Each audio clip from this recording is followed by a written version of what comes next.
Okay. Assalamualaikum warahmatullahi taala wabarakatuh. We are going to do now using the work of an auditor's expert. Okay, this is under the topic of using the work of others. The auditor using the work of others. Right. In this topic, if you remember, the auditor has to be competent when performing the audit. Yeah, the auditor has to be competent in performing the audit. And the auditor has sometimes, to audit a company that is, or a client that is, where the auditor is competent in general, but there are certain areas where the auditor need to get the outside expertise. Yeah? For example, if let's say the business of the client is a big unit. Yeah, it's not the ordinary client that the auditor has audited before. For example, like a construction company. Uh, Assuming that previously the auditor audited trading and services company, but now the auditor audit a construction company. So there are certain areas where the auditor may not know how to evaluate. For example, in the construction businesses, this is actually very unique. So the auditor has to obtain an expert. Yeah, to assist. So this expert is going to be used by auditor to assist auditor in certain area, especially with regard to verifying the building that is under construction. Uh, to verify, for example, the value, the work in progress, and so on. So the auditor need to get the assistance from maybe a quantitative surveyor, yeah, from the architect, from the from the architect, surveyor, perhaps land surveyor too, yeah, because it relates to the building on a certain size of the land, so need to have land surveyor. Yeah. This standard is actually the latest one. Yeah, the latest one. So let's look at the standard related to using the work of an expert. Okay? Right, these are the contents. The contents, yeah. So this is normal, the nature, timing, and extent of audit procedure. That means auditor has to consider this when performing the audit on the client company. And because it is specific, unique to that particular business, then importantly, the auditor is going to consider the timing, because the timing here maybe need to be considered carefully, because the availability of the expert. If let's say the auditor cannot get the expert, then it's going to be a problem. Yeah? And remember, the requirement auditor has to be competent, but not fully competent, only in certain areas. So this is where the auditor need to get the external expert. So the timing of using this external expert has to be carefully planned, and the nature of the audit would be, to use the evidence as going to be provided by the expert. So obtaining the understanding of the field of expertise of the auditor's expert, agreement with the auditor's expert. So these are the content. Evaluating the adequacy of the auditor expert work, relevance to the auditor's expert in the auditor's report. So these are actually the standard, the requirements. So you can see that there are only 15 sections. The rest here, this is actually example. So that's why when you look at the international standards on auditing, uh, the standard consists of, you know, the requirement, the provision here, and okay, when you have this one, this is actually an explanation to the requirements. Yeah. So we have the definition, determining the need for an auditor's expert, blah blah blah. All right. So let's scroll down. Yeah. Right. This is the objective. When we see objective here, it's not the objective of, you know, the auditor in audit, but this is the objective of having this standard. Yeah. So to determine whether to use the work of an auditor expert, or and if using the work of an auditor expert to determine whether that work is adequate for the auditor purpose. So this has actually to be evaluated from the very beginning. It's not the auditor accept the client. Remember, it's not the auditor accept the client. And then after that, only consider whether the work of the expert is going to be adequate or not for auditor. No, it's not that. It's going to be before accepting engagement. So before accepting engagement, the auditor has to consider all of this possibility and consider whether the use of the expert would be sufficient or not for the purpose. And sometimes the auditor, if let's say it's not sufficient, the auditor has to get the service from more than one expert, so that the auditor can complete the audit work. Yeah? Okay, this is the definition. Auditor's expert, an individual or organization possessing expertise in a field other than accounting and auditing. This is very important. Yeah, other than accounting and auditing. So you cannot say expert has knowledge about accounting. The auditor obtained expert in knowledge of accounting and auditing. That is going to be wrong. It should be other than auditing and accounting. Because some students mentioned this, yeah? I remember some students mentioned this.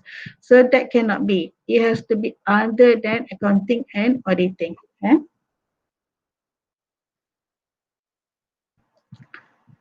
So the who are these experts? The expert can be, you know, okay, if you read through this, maybe you can understand. Yeah. So this expert can be, you know, from where auditor get from outside. That means within the audit firm there is no expert. So the auditor has to hire, yeah, hire, or the auditor has to um, hire can be for employment, or can hire for only certain specific duration. Okay? That means for a few months only. Yeah. Right. Before I go into detail, let's look at this. And the definition expertise is about, of course, large scale knowledge and experience in a particular field. So just now in relation to construction, for valuing the building, the land, yeah, and so on. Management expert, an individual organization possessing expertise in the field other than accounting or auditing. Again, right. Okay, so this is about the nature, timing, and the extent of audit procedure. What is important here is actually the nature and the timing lah. Not the extent actually follows how serious the issue is. So the more serious the issue which require auditor to get evidence, then the audit procedure is going to be a very thorough audit procedure, detailed audit procedure, yeah, that cover everything. And the auditor has to actually um, made agreement, okay, made agreement with the expert that they have to cover the area which auditor require the audit evidence. So that has to be detailed detailed out, so that the expert know what they should be doing, so that they can provide evidence required by the auditor. Yeah. All right, the nature and the timing nature of, obviously, because it is not normal to the work of the auditor, then that's obviously is going to be different. Yeah. Timing, as I said just now, that because we require the work of the auditor, so the timing has to be subject to the availability of the expert. So auditor has to make sure that the auditor consider when that they require the use of the expert. But not only that, sometimes there are certain area where auditor can only audit during that period. Otherwise, it will be useless. So that means the auditor has to um, agree with the expert that to make sure that the expert would be available during that time. So we said just now that the availability may be depending on the time of the expert, but another would be the expert to be available during the time that the audit has to be carried out for that particular area. Okay, competence, capability, we know this is not within the competency of auditors. So that's why we need the audit experts. Yeah, right. So okay, the rest here you can read. Yeah, very straightforward. But I just wanted to focus on the agreement just now. Yeah, so that means auditor has to agree in writing, preferably in writing, because this can be used as evidence. Yeah, and remember, uh, evidence are very important because it shows that auditor has carried out audit work with quality, because quality, one condition for quality is to have the information easily accessible, so that means in writing. Yeah, and the other one, it can be used as a proof, okay, about the terms of agreement between auditor and the expert. Okay. So if let's say there are confusion later, there are disagreement and misunderstanding, yeah, then they can actually refer to the agreement that they had actually entered earlier. So so the agreement would be, about what the expert need to cover, yeah, and then also agreement when they have to complete the audit work to deliver the evidence needed by the auditor. Yeah, and that is actually the roles and responsibility, yeah. And then the nature, timing, and extent of communication between auditor and the expert, including the form of any report. So whether they are going to also agree on how they are going to communicate, yeah, and also who is going to communicate, yeah, because remember when we say the expert would be the management. Just now we said management of the expert, kan mana dia, the management expert. So the one that actually will be doing would not be the management's expert, it will be their staff, but will be monitored by the management. So therefore you can see that here, when we say the agreement here, so that means the management has to play the role here. So even though that he is not the one that actually doing that, but the staff, but he has to monitor, so that he is actually ultimately to be responsible. So he is actually the one that going to deliver to the auditor. So when we come to the communication here, it should be the management, not the staff of the expert, the management that should communicate, and that has to be agreed prior to entering into the agreement. Yeah, agreed, so that everybody knows. Yeah, and then it's easier for auditor to communicate, because if they have identified the person to communicate, then it would be easier for auditor to communicate. And then there might be certain areas where confidentiality is required, so that has to be uh, informed to the expert. Inform to the expert that they should not reveal confidential information.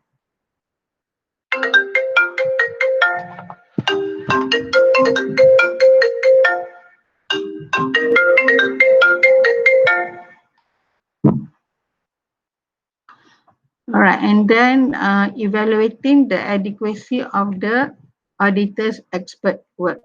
Right. So once the work of the expert has been delivered, the auditor need to evaluate the work. Yeah. It doesn't mean the auditor right away accept the work of the expert, because here the auditor has to consider whether the work carried out by the expert will meet or not the objective of the audit. Yeah. Remember the agreement here, when we say the role and the responsibility here, the auditor has to ensure that the expert here carry out the role based on the objective, based on the sorry, this is object, based on the objective of the audit. Based on the objective of the audit. So when come to the evaluating the adequacy, yeah, whether sufficient or not sufficient, yeah, uh, then uh, then the auditor will look at this, look at the evidence, look at the information provided by the expert, whether the expert has completed fully, whether the work of the expert has met the objective of the audit or not. Yeah. So when we say evaluating here the adequacy, it means the quantity. It's not about the or is it related to whether meeting the objective or not. Yeah. Now in the first place, when the auditor hire the expert, the thing is the auditor has no capability of doing that because not competent. So it's not about we are going to question about the competency of the expert here. When we say evaluating here, we are not going to evaluate the competency of the expert, but we are going to evaluate the adequacy, whether it is sufficient or not sufficient. Nevertheless, yeah, evaluating the information here may relate to whether it meets the objective. When we say it meets the objective too, it means that it could be that the expert has actually misunderstood what the auditor require. Yeah. So it means that the expert could have delivered wrong information. Yeah, wrong information. And we know that they are expert, but they have misunderstood the auditor's requirements. So they might have delivered wrong information.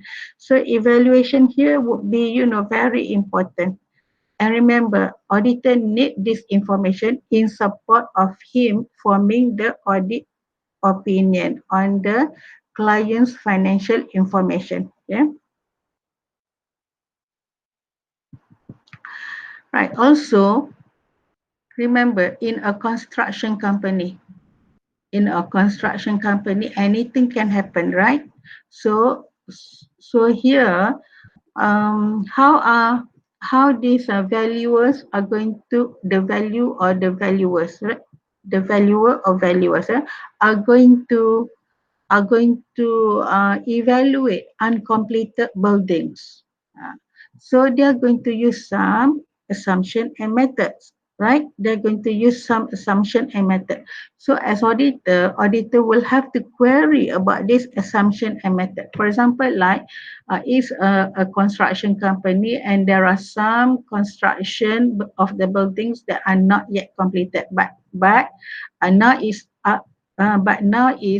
year end, so the auditor need to form opinion about the client company just now. Client company which is the construction company. Yeah. So here auditor need to know some assumption. For example, what assumption? Let's say today is about close to the year end. So auditor need the evidence from the expert, and auditor need to know what assumption that has been used here by the expert, yeah, in evaluating the uncompleted building. Okay, if you can relate to the present situation, okay, this is the COVID period where there are many lockdowns. Yeah, so what happened to the construction of the building? Yeah, it's going to be delayed. Yeah, it's going to be delayed. So auditor need, well, you know that there might be no working at the site because of the lockdown in some areas. I mean, when the first time lockdown, yeah, and then now it's been open, yeah, it's been open, so people are starting to go to work now. Yes, so many people can apa ni, can go to the site to complete their whatever work that they have to do. But remember, in Setia Alam construction site, there is construction cluster, yeah, that has actually spread the COVID-19, yeah, the virus, coronavirus. So here, if let's say that would be the case, auditor need to know what assumption that this expert use, right, in relation to the construction of the building just now. When is it going to be completed? How much that is going to be valued at certain point of time. So you can imagine that if let's say that would be the site that this client company is involved, then obviously it's going to be delayed, right? Because some of the workers are now going to be retained, yeah, going to be locked down, going to be separated for about how many days? 2 weeks, right? 14 days. And then after that, then only they know about the condition. And what more? What if let's say they have actually contracted, been um, positive of virus. So what happened? So it means that it will take longer for them to be locked down, right? So what happened to the development of that particular construction? It's definitely going to be delayed. And you know this, I know this, auditor also know about this.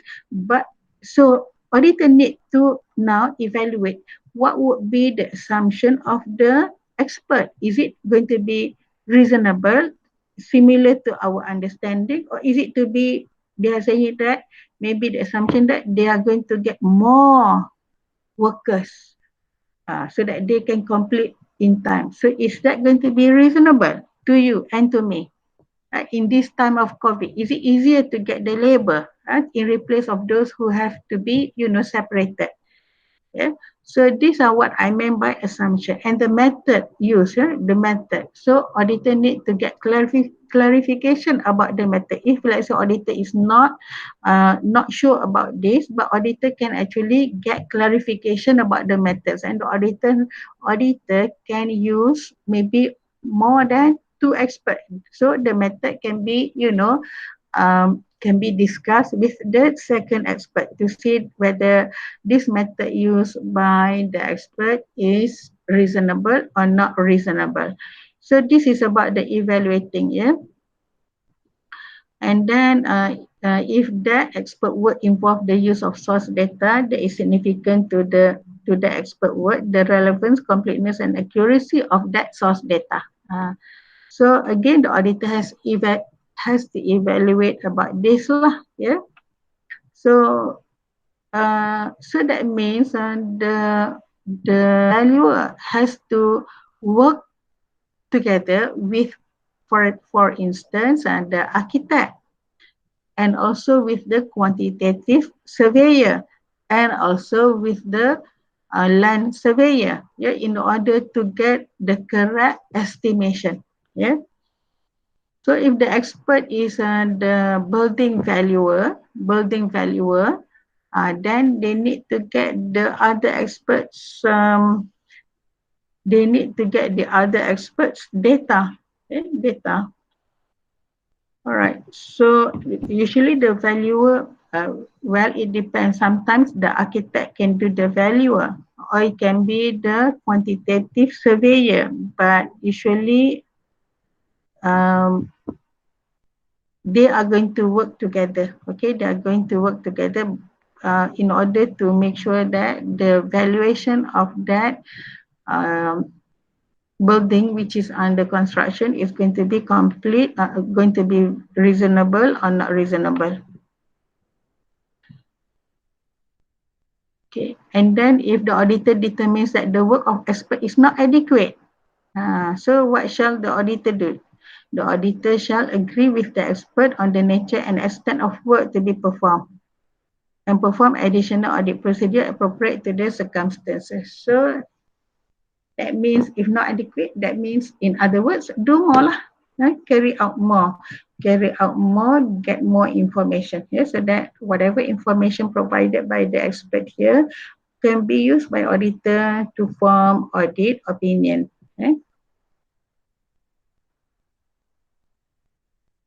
Reference to auditor's expert in the auditor report. So you can see that in the auditor's report, when auditor is going to form opinion will be here included in the auditor report. We are going to do audit report later. Yeah. So here, is it going to be referred or not to in the auditor's report? Okay, the auditor shall not refer to the work of auditor's expert in an auditor's report containing an unmodified opinion. Yeah, unless required by law or regulation to do so. This is in an unmodified opinion, unless required by the law or regulation to do so. Yeah. If the auditor make reference, if let's say this the law and regulation require, so if the auditor made reference to the work of the auditor's expert in the auditor's report because such reference is relevant to an understanding of such understanding of a modification to the auditor's report or auditor's opinion, yeah, the auditor should indicate in the auditor's report that such reference does not reduce the auditor's responsibility for that opinion. So there are two situations here lah. Yeah. One is in audit report. I know we haven't done audit report, but I'm sure you know what audit report is all about from your audit one. So auditor's report can be unmodified opinion or can be a modified or modified. Yeah, modified audit opinion. So ada dua. Yeah. Usually in unmodified, there will be no reference to the auditor's work. Yeah. And for a modification, auditor can include the reference to the auditor expert. In general, so far,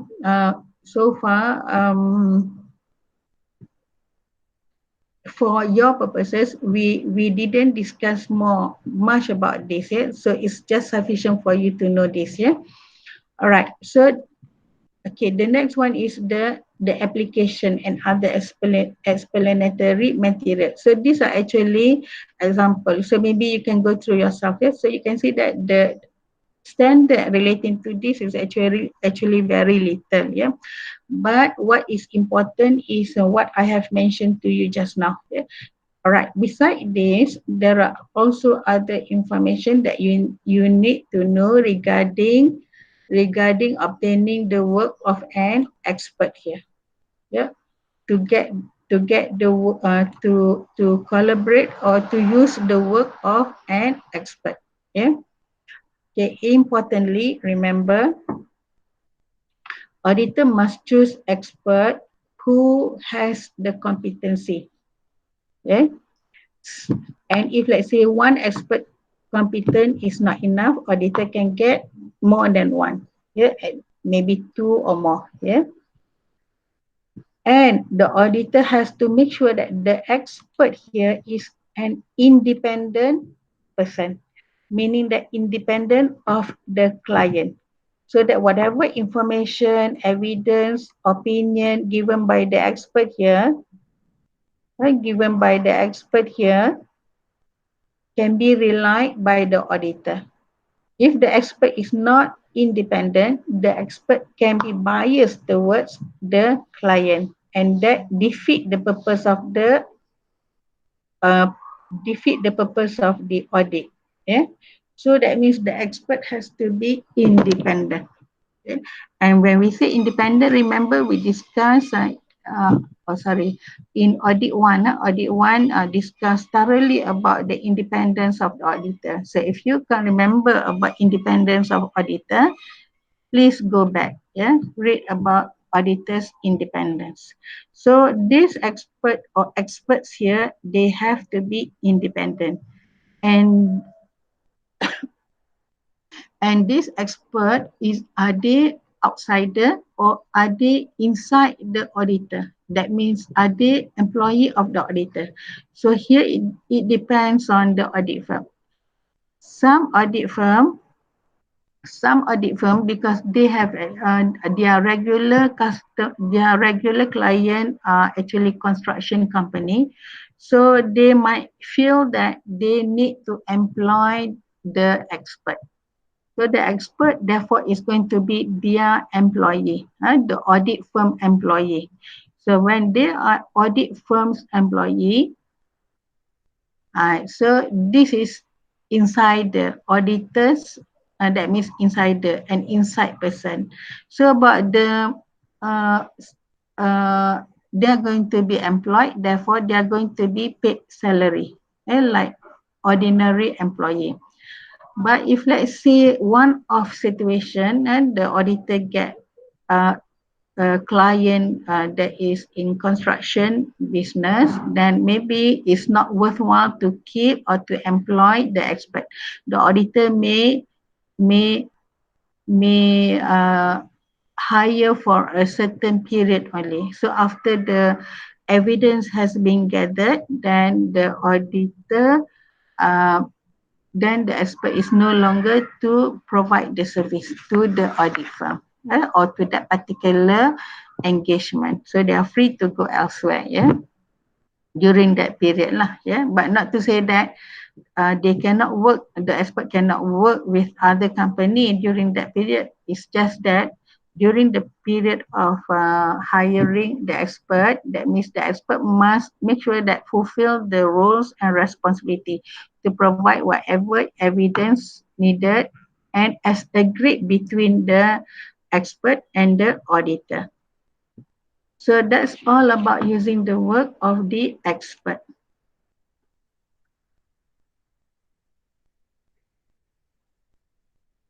I hope you are clear about that,